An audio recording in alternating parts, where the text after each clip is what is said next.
خصوصاً دورہ حدیث کے طلباء کو فجزاہم اللہ احسن الجزا۔ خیر، اب میں بلا کسی تاخیر کے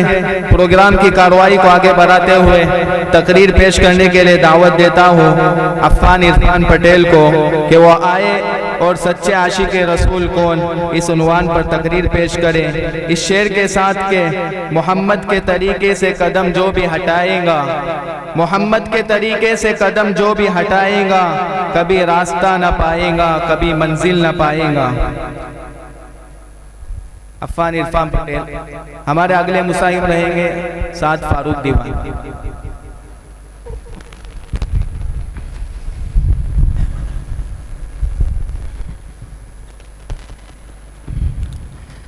السلام علیکم ورحمۃ اللہ وبرکاتہ۔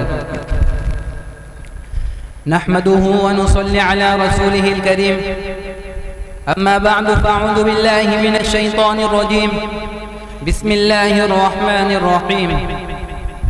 ان کنتم تحبون الله فاتبعوني يحببكم الله ويغفر لكم ذنوبكم،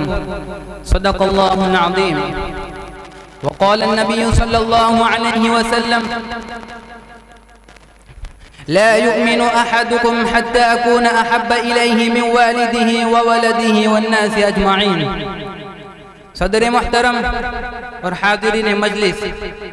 اللہ رب العزت نے کائنات کی مختلف چیزوں کے درمیان ایک مقناطیسیت پیدا فرمائی ہے۔ اگر یہ مقناطیسیت بے جان چیزوں کے درمیان ہو تو اسے میلان و محبت کہتے ہیں، اگر یہ مقناطیسیت دو بے جان چیزوں کے درمیان ہو تو اسے کشش کہتے ہیں، اگر یہ مقناطیسیت دو جاندار چیزوں کے درمیان پائی جائے تو اسے میلان و محبت کہتے ہیں۔ اور محبت کی تعریف بھی یہی ہے کہ دل کا کسی خوبی کی طرف مائل ہو جانے کو محبت کہتے ہیں، اور اس محبت میں غرق ہو جانے کو عشق کہتے ہیں۔ میرے دوستوں، اس فانی دنیا میں ہزاروں لوگ گزرے ہیں جن کو نہ ہم نے دیکھا ہے نہ ان سے ہماری کوئی پہچان ہے، لیکن ہم ان سے محبت کرتے ہیں صرف ان کے کمالات کی وجہ سے۔ ہم حاتم طائی سے محبت کرتے ہیں اس کی سخاوت کی وجہ سے، ہم نوشیروہ سے محبت کرتے ہیں اس کے عدل و انصاف کی وجہ سے، ہم رستم اور اسفندیار کا تذکرہ بڑے فخر سے کرتے ہیں اس کی شجاعت کی وجہ سے، ہم سقراط اور افلاطون کا نام بڑے پیار سے لیتے ہیں ان کے علم و حکمت کی وجہ سے، ہم صحبان وائل کا نام بڑے پیار سے لیتے ہیں ان کی کتابت اور طلاقت لسانی کی وجہ سے، ہم مصر کی کلوپترا کا نام محبت سے لیتے ہیں اس کے حسن و جمال کی وجہ سے۔ تو ہم اس ذات سے محبت کیوں نہ کریں جس ذات میں یہ سارے کمالات، یہ ساری صفات اعلیٰ وجہ الکمال پائے جاتے ہیں۔ ان لوگوں میں جو کمال پایا جاتا تھا ناقص تھا، مگر ہمارے پیغمبر کا ہر کمال کامل تھا۔ اب میں حاتم طائی کی سخاوت کو میں مانتا ہوں، مگر حاتم طائی کی سخاوت اس سخاوت کا مقابلہ کیسے کر سکتی ہے جس نے دوستوں کو بھی فائدہ پہنچایا، جس نے دشمنوں کو بھی فائدہ پہنچایا، جس ذات نے دوستوں کے بھی ظاہر و باطن کو مالا مال کر دیا، جس نے دشمنوں کے بھی ظاہر و باطن کو مالا مال کر دیا۔ حاتم طائی کی سخاوت تو اس کی دنیا سے چلے جانے کے بعد ختم ہو گئی، مگر قربان جاؤ اس ذات اقدس پر جس کی سخاوت کا سلسلہ اس کے دنیا سے چلے جانے کے بعد بھی جاری ہے، جو دنیا میں بھی نوازتا رہا کل آخرت میں بھی اپنی امت کو نوازے گا۔ میں نوشیروہ کے عدل و انصاف کو مانتا ہوں، مگر نوشیروہ کے عدل و انصاف کو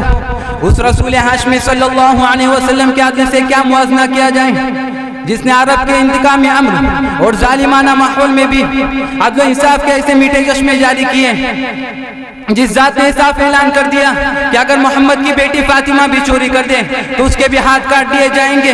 میں رستم اور اسفندیار کی شجاعت کو تسلیم کرتا ہوں، مگر اس عظیم بہادر کے کیا کہنے جس نے بغیر لشکر کے، بغیر ہتھیار کے، بغیر مال و دولت کے سالہ سال تک عرب کے وحشی درندوں کا مقابلہ کیا۔ میں سقراط اور افلاطون کے علم و حکمت کا منکر نہیں، مگر اس باب العلم والحکمہ کی کیا کہنے جس کے فیضان علم سے سقراط اور افلاطون جیسے سینکڑوں بلکہ ہزار احباب علم و حکمت کے پیدا ہوئے۔ میں صحبان وائل کی قوت کتابت کا منکر نہیں ہے، مگر اس باب العلم والحکمہ کی کیا کہنے جس کی تاثیر کتابت سے پتھر بھی بول پڑے، جس کی تاثیر کتابت سے سنگ دل انسانوں کی زندگیوں کی کایا پلٹ گئی۔ میرے سامنے مصر کے کلوپترا کے حسن کی بات نہ کرو، کیونکہ خاک کو آسمان سے اور ذرے کو پربت سے کیا نسبت۔ ارے ماہ عرب کے حسن و جمال کا مقابلہ تو مصر کا وہ حسی بھی نہیں کر سکتا جس کے حسن نے چند بازاری عورتوں کے ہوش و حواس گم کر دیے تھے. اگر ان لوگوں سے محبت صرف ان کے کمالات کی وجہ سے کی جاتی ہے تو اس ذات سے محبت کیوں نہ کریں جس ذات میں سارے کمالات یہ ساری صفات اعلیٰ وجہ الکمال پائے جاتے ہیں.